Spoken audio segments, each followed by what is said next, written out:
Día 32 de la lectura, ya pasamos el Ecuador. Así que habíamos quedado, no exactamente erudito, respondió, solo soy un aficionado, no es mi especialidad, no he participado en la verdadera creación del idioma. Pero lo escribes con mucha elegancia, dijo O'Brien. Y no es que lo diga solo yo, hace poco hablé con un amigo tuyo que es todo un experto. Ahora mismo no recuerdo cómo se llama. Una vez más el corazón de Winston se agitó penosamente, sin duda se refería a Sime, pero Sime no solo estaba muerto, sino eliminado, era una no persona, cualquier referencia identificable a él habría sido mortalmente peligrosa. La observación de O'Brien debía de ser una señal, una clave. Al compartir con él un pequeño acto de criminal los había convertido en cómplices. Había seguido andando lentamente por el pasillo, pero de pronto O'Brien se detuvo con la misma curiosa cordialidad, capaz de desarmar a cualquiera que siempre imprimía aquel gesto. Se colocó las gafas sobre la nariz y luego prosiguió. Lo que quería decirte era que noté que en tu artículo habías utilizado dos palabras que se han quedado obsoletas, aunque desde hace muy poco. ¿Has visto la 10ª edición del Diccionario de Nueva Lengua? Pues no, contestó Winston, no sabía que lo hubiesen publicado. En el departamento de archivos todavía utilizamos la 9ª. Creo que no se publicará hasta dentro de unos meses, pero han puesto ya en circulación algunos ejemplares. Yo tengo uno. ¿Te interesaría hojearlo? Desde luego, respondió Winston, preparando enseguida cuáles eran sus intenciones. Algunos de los cambios introducidos son muy ingeniosos. Creo que lo que te resultará más interesante será la reducción del número de verbos. Veamos, ¿quién te envíe el diccionario por mensajero? Aunque me temo que esas cosas siempre se me olvidan, ¿no podrías pasar a recogerlo por mi piso cuando te vaya bien? Espera, te daré mis señas.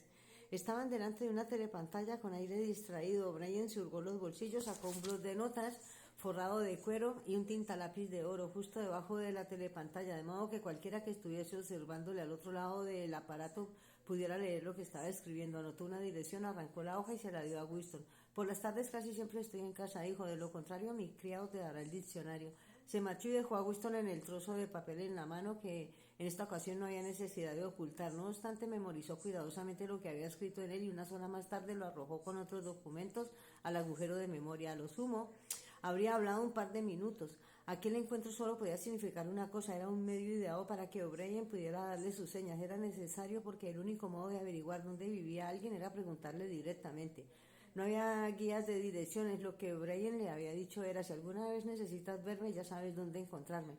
Tal vez incluso descubriera algún mensaje oculto en el diccionario. En todo caso, estaba claro que la conspiración con que había soñado existía y que había entrado en contacto con su periferia. Sabía que antes o después obedecería a la llamada de O'Brien, tal vez al día siguiente, o puede que dejara transcurrir un tiempo, no estaba seguro. Lo que estaba ocurriendo no era solo la puesta en práctica de un proceso que había empezado hacía años. El primer paso había sido un pensamiento secreto e involuntario. El segundo, el inicio del diario. Había pasado a los pensamientos a las palabras y ahora de las palabras a los hechos. El último paso sucedería en el ministerio del amor.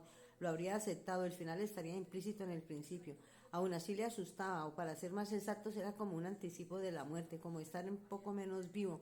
Incluso mientras hablaba con O'Brien y a medida que el significado de sus palabras iba calando en él, le había recorrido un escalofrío. Tuvo la sensación de adentrarse en la humedad de una tumba y saber que la tumba siempre había estado ahí esperándole. No le supuso ningún consuelo. Capítulo 7. Winston se había despertado con los ojos llenos de lágrimas. Julia rodó adormilada hacia él y murmuró algo que sonó como: ¿qué te ocurre? Estaba soñando que empezó y se detuvo en seco. Era demasiado complicado para expresarlo con palabras. Por un lado estaba el sueño y por otro el recuerdo que había flotado desde su memoria hasta después de despertarse. Se quedó tumbado con los ojos cerrados, empapado aún en la atmósfera del sueño. Era un sueño vasto y luminoso en el que toda su vida parecía extenderse ante él como un paisaje. Una tarde estival después de la lluvia. Todo había sucedido dentro del pisapapeles de cristal, pero la superficie de esta era la bóveda del cielo y dentro todo estaba inundado por una luz clara y suave, bajo la cual alcanzaba a ver distancias interminables. El sueño lo abarcaba también. De hecho, en gran parte había consistido en eso, en un gesto que había hecho su madre con el brazo y que 30 años más tarde había repetido la mujer judía que había visto en el noticiario del cine para tratar de proteger a su hijo de las balas antes de que los helicópteros los hicieran pedazos. ¿Sabes que hasta este momento creía haber asesinado a mi madre?, dijo, ¿Y por qué la asesinaste?, preguntó Julia medio dormida. No la asesiné, al menos no físicamente. En el sueño había recordado la última vez que había visto a su madre y ya nada más despertar había acudido también a su memoria de la serie de acontecimientos sin importancia sucedidos en aquella ocasión. Era un recuerdo que debía de haber apartado deliberadamente de su conciencia durante muchos años. No estaba seguro de la fecha, pero sin duda rondaría los 10 años o tal vez los 12 cuando ocurrió. Su padre había desaparecido poco antes. No sabía con exactitud cuándo. Recordaba mucho mejor las incómodas y precarias circunstancias de la época, el pánico periódico por los ataques aéreos y las prisas para refugiarse en las estaciones de metro, los montones de cascotes que había por todas partes, las proclamas inteligibles colgadas por las esquinas, los pandillas de jóvenes con camisas del mismo color, las largas colas de las puertas de las panaderías, los disparos intermitentes de las ametralladoras a lo lejos y sobre todo la falta de comida. Recordaba las largas tardes pasadas con otros chicos hurgando en los cubos de la basura, recogiendo hojas de col, mondaduras de patata, incluso mendrugos de pan duro a los que quitaba cuidadosamente la ceniza, y también esperando a que pasaran los camiones cargados de comida para el ganado, de los que al pasar por los baches a veces caía algún trozo de torta de linaza. Cuando su padre desapareció, su madre no apareció muy sorprendida ni apenada, aunque experimentó un cambio inesperado. Fue como si la embargara una absoluta desanimación. Era evidente incluso para Winston que estaba esperando que sucediera algo que sería inevitable.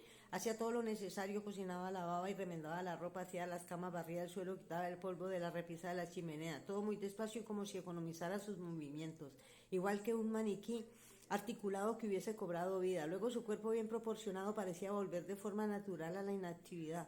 Pasaba horas sentada en la cama sin ni siquiera moverse, acunando a su hija pequeña, una niña diminuta, enfermiza y muy callada, de 2 o 3 años, con un rostro tan delgado que casi parecía simiesco. Muy de vez en cuando cogía a Winston en brazos y lo abrazaba un largo rato sin decir nada. A pesar del egoísmo de la niñez, él sabía que tenía algo que ver con aquel acontecimiento del que nunca hablaba y que estaba a punto de ocurrir. Recordaba la habitación donde vivía, en un cuarto oscuro que olía cerrado y que ocupaba casi por completo una cama con una colcha blanca. En la rejilla de la chimenea había un infiernillo de gas y un estante donde guardaba la comida, y fuera en el rellano de la escalera un fregadero marrón que compartía con otros inquilinos. Recordaba el cuerpo estatuario de su madre inclinado sobre el infiernillo para remover algo en la cazuela. Por encima de todo recordaba el hambre constante, las sórdidas y feroces discusiones a la hora de las comidas. Una y otra vez le preguntaba a su madre por qué no tenían más comida. Le gritaba y le hacía reproches. Incluso recordaba el tono de su voz, que en aquel entonces estaba empezando a cambiar prematuramente y a veces resonaba de un modo peculiar.